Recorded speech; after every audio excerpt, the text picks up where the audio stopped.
जादुई आम का पेड़। आरंभिक दृश्य। पृष्ठभूमि।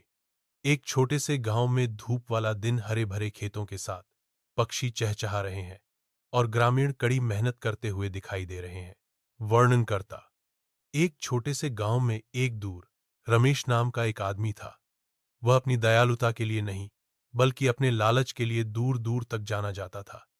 जब गांव वाले एक दूसरे की मदद करते थे, रमेश सब कुछ अपने पास रखता था। रमेश को अनाज के बोरे इकट्ठा करते हुए दिखाया गया है और एक भिखारी को खाना मांगते हुए दूर भगा रहा है। रमेश अपने आप से बड़बड़ाते हुए, मुझे अपना हिस्सा क्यों बांटना चाहिए? उन्हें अपना खाना खुद ढूंढ लेना चाहिए। जादुई वृक्ष की खोज। एक दोपहर रमेश अपने खेत में खुदाई कर रहा है। उसे जमीन से सुनहरी चमक दिखाई देती है। वह मिट्टी साफ करता है और एक आम के पेड़ को चमकते सुनहरे फलों के साथ पाता है। रमेश उत्साहित, सोना, ये आम तो एक किस्मत, भाग्य, मैं गांव का सबसे अमीर आदमी बनने वाला हूं। जैसे ही वह आम तोड़ने के लिए हाथ बढ़ाता है, पेड़ चमकता है और बोलता है, पेड़, रुको रमेश, मैं एक जादुई पेड़ हूं। मैं तुम्हारी कोई भी इच्छा पूरी कर सकता हूं, लेकिन केवल अगर तुम मेरे फल दूसरों के साथ बांटोगे। रमेश नाराज, बांटना? मैंने तुम्हें पाया है, इसीलिए तुम मेरे हो। मैं सभी आम खुद रखूंगा।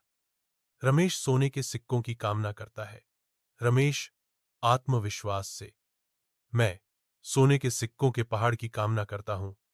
कुछ नहीं होता। पेड़ खामोश रहता है। रमेश उलझन में, क्या गलत है? मैंने कहा कि मैं सोने की कामना करता हूं। रमेश का एहसास। दिन बीत जाते हैं। रमेश कोशिश करता रहता है, इच्छाएं पूरी करने के लिए सोना, एक महल, यहां तक कि गहनों की एक गाड़ी, लेकिन कुछ भी काम नहीं करता है।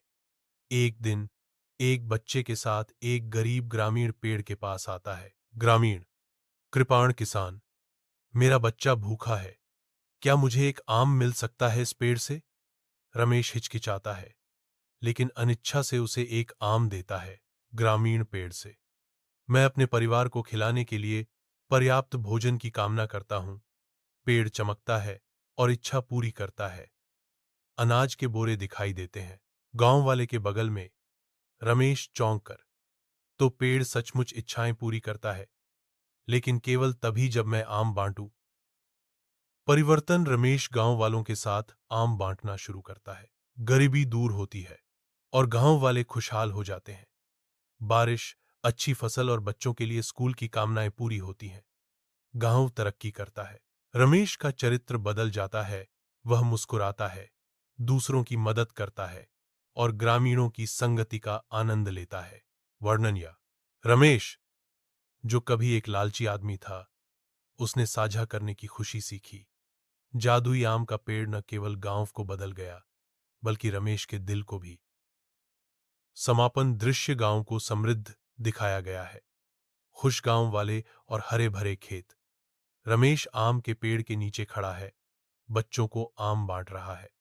वर्णन करता, इकट्ठा करने से ज्यादा खुशी बांटने में है। जब हम दूसरों को देते हैं, तो हमें कुछ प्रतिफल में बहुत अधिक प्यार और खुशी।